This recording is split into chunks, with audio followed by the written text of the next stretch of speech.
Hello everyone, खमा गणी, welcome back to my channel. कैसे हैं आप सब? आई होप आप सभी ठीक होंगे। और आज मैं बनाने वाली हूँ मसाला इडली। तो सारी तैयारी वगैरह मैंने करके रखी हुई है, बस अभी तड़का लगाना बाकी है। और आज मैं इडली बना रही थी ना, तभी एक फनी सीन हुआ मेरे साथ, वो भी मैं अभी आपके साथ शेयर करूंगी। और रात के 12:30 बजे तक मैं और तनु टीवी देख रहे थे। उसके बाद तनु ने बोला कि चलो मम्मी कोई मूवी देखते हैं। और कोई हॉरर मूवी नहीं थी, पर वो एक रियल कहानी पे बनी हुई मूवी थी। तो हम लोगों ने वो देखी। 2-2:30 बजे तक मूवी खत्म हो गई। उसके बाद तनु ने बोला कि ये कहाँ की महारानी थी, कैसे इसकी शादी हुई, वो सब तो मूवी में दिखा दिया था। पर एक होता है ना कि मूवी देखने के बाद रियल में कौन सी महारानी थी वो हमें देखना था। तो तनु ने उनकी रियल कहानी लगाई, जो हर चैनल पे कोई ना कोई सुनाते ही है रियल स्टोरी। तो वो हम लोग देख रहे थे। उनकी रियल फोटो भी हम लोगों ने देखी। काफी सुंदर महारानी थी वो। और बताते हैं कि आज भी उन महारानी की आत्मा उस महल में भटकती है।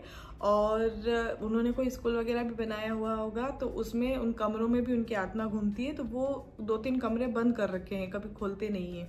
तो ये सारी चीज़ें हम लोग देख रहे थे। और हम लोगों को ना ऐसी रियल कहानी, हॉरर स्टोरी जो भी है वो काफ़ी देखना पसंद है।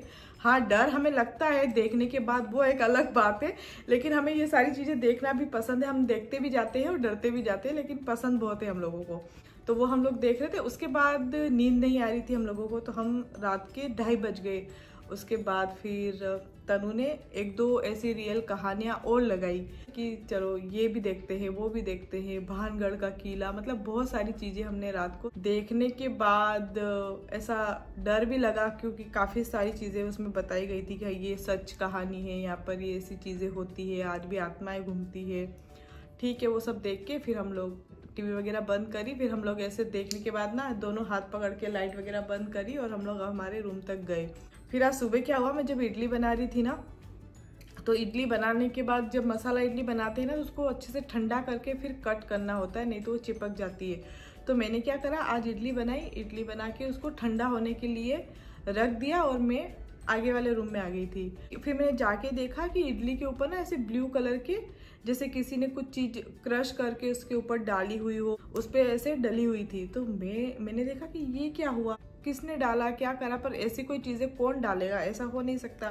क्या चीजें डाली हुई थी? मतलब ऐसे जैसे साबुन ही ले लो, जैसे कोई साबुन सूख जाती हो और ऐसे क्रश करके उसके ऊपर डाली हुई हो, इस तरीके से कोई चीज डली हुई थी। कुछ भी समझ में नहीं आया। और रात को हम लोगों ने जितनी भी हॉरर स्टोरी, हॉरर मूवी वगैरह देखी थी ना, वो सब मेरे दिमाग में एकदम से आ गई कि भाई ऐसा तो नहीं कि रात को हम जिस महारानी की बातें कर रहे थे ऐसा होता है वैसा होता है, उनकी आत्मा तो नहीं आ गई। उसके बाद मैंने इडली से नजर हटा के नीचे देखा, किचन में नीचे भी चारों तरफ ऐसे छोटे छोटे टुकड़े गिरे हुए पड़े हुए थे, बहुत ही छोटे छोटे, बहुत ज़्यादा भी नहीं थे, कम ही थे।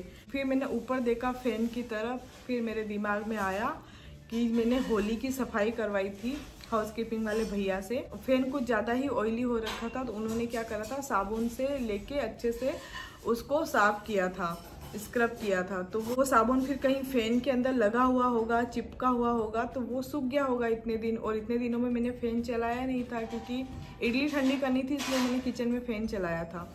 तो वो साबुन सूखा हुआ ना चारों तरफ, मैं फैन चला के किचन से बाहर आ गई और वो साबुन ना चारों तरफ, मतलब इडली पे भी गिर गया, नीचे भी गिरा हुआ था। तो ये हुआ मेरे साथ। अगर आज फैन में मुझे साबुन लगा हुआ नहीं दिखता ना, तो हो सकता है कल तक या आज शाम तक मैं ये फ्लैट ही खाली कर देती, रिशु के पापा को बोल के कहीं और ही चलो, यहाँ नहीं रहते हम लोग। इतनी ज़्यादा मैं आज डर गई थी। और ऐसे मुझे डर नहीं लगता, लेकिन रात को हम इतनी सारी चीज़ें देख रहे थे ना, भूतों वाली, हॉरर मूवी वगैरह ये सब, तो वो सारी चीज़ें दिमाग में मेरे घूम गई कि मतलब क्या हो रहा है ये मेरे साथ। तो हो जाता है कभी कभी, कुछ चीज़ें नहीं समझ में आती है, कुछ देर बाद समझ में आती है। और ये देखिए, मैं दिखाती हूँ आपको। इस तरीके से हर एक इडली के ऊपर साबुन गिरी हुई थी, और इडली गर्म थी ना, तो थोड़ी सी मेल्ट भी हो गई साबुन। बाकी की इडली मैंने मेड आ गई थी तो उसको दे दी। मैंने कहा आप गाय को डाल देना, और थोड़ी बहुत मैंने रखी थी आपको दिखाने के लिए। और यहाँ पर इडली बनाने की तैयारी हो रही है, और आज इडली ही बन रहा है, मतलब एक तरीके से ब्रंच ही बना रही हूँ मैं। और वेजिटेबल मैंने डाली है शिमला मिर्च, गाजर और टमाटर। बाकी सारे मसाले जो हम डेली यूज़ में लेते ही हैं वो मैंने ऐड किए हैं। और इसमें मेन मसाला है पाव भाजी मसाला, वो अगर आप डालेंगे ना इडली में तो बहुत ही ज़्यादा टेस्टी इडली बनती है। और अच्छे से कर लेंगे मिक्स। ऊपर से डालेंगे लेमन जूस, बारीक कटा हुआ हरा धनिया, और यहाँ पर हमारी मसाला इडली रेडी है। और ये तीनों बैठे हुए थे बीच वाले रूम में, तो मैं सभी का खाना यहीं लेके आ गई हूँ। सब यहीं बैठ के हम लोग खा रहे हैं और इस बार हम लोग काफ़ी टाइम के बाद चारों एक साथ खाना खा रहे हैं बैठकर।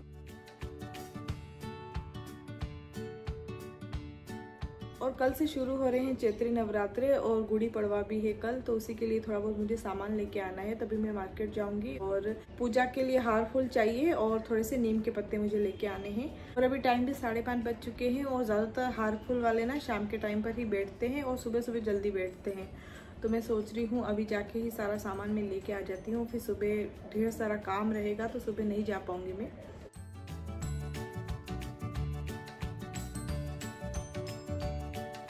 और आ गई हूँ मैं घर और इतनी ज़्यादा भीड़ थी आज शाम के टाइम। वैसे भी थोड़ी बहुत मार्केट में भीड़ होती ही है, लेकिन त्योहारों की वजह से कुछ ज़्यादा ही थी। तो नीम के पत्ते और तोरण वगैरह लेके आई हूँ, कल लगाएंगे गेट के बाहर।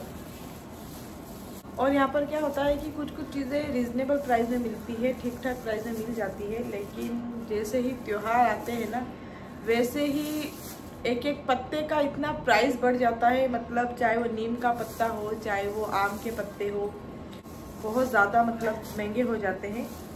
और यही सीज़न भी होता है इन लोगों का कमाने का। और ऐसे ही आपको नीम के पत्ते कोई भी दे देगा, लेकिन जब त्योहारों का टाइम होता है ना वैसे ही बिना पैसे का कुछ नहीं मिलता है। और एक मैं लेके आई हूँ आम की पेटी, रत्नागिरी आफू से ये, और कल बनेगा आमरस। उसके बाद ये 2 नीम के इस तरीके से बांध के देते हैं, कल ये दरवाजे के बाहर लगाएंगे। तो ये 50 रुपीज़ के 2 दिए हैं। और एक ये तोरण है फूलों वाला। एक ये मैं गुआवा फ्लेरो लेके आई हूँ, बहुत ज़्यादा पसंद है ये मुझे। इसमें बहुत सारे फ्लेवर आते हैं लेकिन मुझे गुआवा वाला ज़्यादा पसंद है। पूजा का नारियल है, बस यही थोड़ी बहुत चीज़ें लेके आई हूँ। और अब करूँगी मैं डिनर बनाने की तैयारी। और डिनर में आज बनेंगे बैंगन, तो फटाफट से बना लेते हैं खाना। और मैंने बनाई है भरवा बैंगन की सब्जी और यहाँ पर बन रही है ज्वार की भाकरी। ये वाला गेट मत खोलना, अगर ये खोलेंगे ना तो गिर जाएगा। गुड मॉर्निंग एवरीवन, आप सभी को चैत्र नवरात्रे और गुड़ी पड़वा की ढेर सारी शुभकामनाएं। और आज बनाएंगे पोरन पोली। तो यहाँ पर दाल को मैंने सुबह ही सोक करके रखा था 1 घंटे के लिए। उसके बाद अभी कुकर में डाला है, पानी ऐड किया है, हल्दी और ऑयल डालेंगे। उसके बाद ढक्कन लगा के 3 सीटी ले लेंगे। 3 सीटी ली है मैंने, दाल को निकाल लिया है और इसका जो भी एक्स्ट्रा पानी होता है ना वो मैंने छान लिया है। इसकी बनेगी आमटी। मसाला रेडी करते हैं, उसमें फिर ये पानी जो दाल का है उसका छोंक लगाते हैं और उसको पोरन पोली के साथ खाते हैं। कढ़ाई के अंदर मैंने डाल दी है दाल और गुड़, अच्छे से इसको पकाएंगे। करीब 15-20 मिनट लगते हैं इसको पकने में। और यहाँ पर मैंने ओट्स बनाए हैं, आज दूध ओट्स लेंगे हम ब्रेकफास्ट में। उसके बाद यहाँ पर खीर भी चढ़ा दी है मैंने, भोग लगाने के लिए बना रही हूँ थोड़ी सी। और यहाँ पर चने की दाल का जो पोरन बनाया था वो भी बन गया है। इसमें मैंने डाला है सौंठ पाउडर 1 चम्मच, इससे फ्लेवर बहुत ही अच्छा आता है। खीर भी हमारी बन गई है और पोरन भी ठंडा हो गया है। अब इसको छलनी से छानेंगे, उसके बाद ही पोरन पूरी बनाएंगे। और पोरन पूरी वैसे खाने में बहुत ही ज़्यादा टेस्टी लगती है, लेकिन इसमें मेहनत भी बहुत ज़्यादा होती है। तो मैं सोच रही थी कि अब कभी भी बनाऊंगी ना मैं, तो ये जो चने का पोरन बनता है ये मैं रात में ही बना के रख दूंगी, ताकि सुबह इतना टाइम ना लगे पोरन पोली बनाने में। और ये देखिए यहाँ पर जो भी हमने छलनी से छाना था ना चने की दाल को, उसका ये मिक्सचर है, बहुत ही सॉफ्ट है। और आटे को मैंने 10-15 मिनट के लिए ऑयल लगाकर रेस्ट पे रखा था। मैं आटे की पोरन पोली बना रही हूँ। आप चाहे तो मैदे की भी बना सकते हैं, उससे क्या बहुत ही ज़्यादा सॉफ्ट और एकदम से लचीली पोरन पोली बनती है।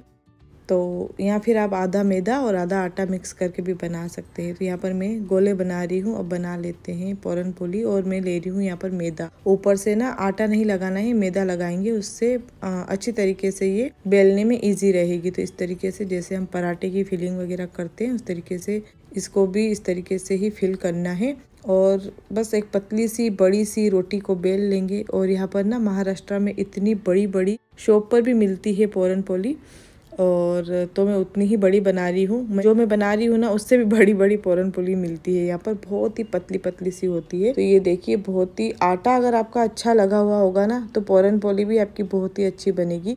और तवे के ऊपर पहले अच्छे से ऑयल लगाएंगे, उसके बाद ही बनाएंगे। ताकि चिपकेगी नहीं। तो ये देखिए इस तरीके से फुली फुली पूरन पोली बन रही है। और आप चाहे तो ऑयल भी लगा सकते हैं, घी भी लगा सकते हैं, जो भी आपको पसंद हो। तो काफ़ी टेस्टी बनी थी, बहुत ही सॉफ्ट भी बनी थी। और आटा लगाते टाइम मैंने उसमें हल्दी, नमक और ऑयल डाल के आटा गूंथ लिया था। और ये देखिए बहुत ही सॉफ्ट फुली फुली यहाँ पर पूरन पोली बन रही है। खाने से ज़्यादा मुझे तो देखने में बहुत अच्छी लग रही है। सारी की सारी जितनी भी मैंने 4-5 बनाई थी ना, वो सब फूल गई थी। और मैं हंस भी रही थी तनु को। मैंने कहा जिस तरीके से यार पूरन पोली फुली फुली लग रही ना, खा के उसी तरीके से आज हमारे पेट भी फूलने वाले हैं। और तनु को खानी थी आमरस के साथ पूरी, तो थोड़ी सी मैंने पूरियां भी बना ली थी। और चलिए अभी थाली परोस लेते हैं। कंट्रोल नहीं हो रहा है सारी चीजें देखकर। तो यहाँ पर आमटी बनाई है मैंने चने की दाल की, भोग लगाने के लिए खीर भी बनाई थी और आमरस भी मैंने बनाया था। पूरन पोली ना आप आमरस के साथ, दूध के साथ, किसी के भी साथ खा सकते हैं। तो ये थी आज की हमारी गुड़ी पड़वा की थाली।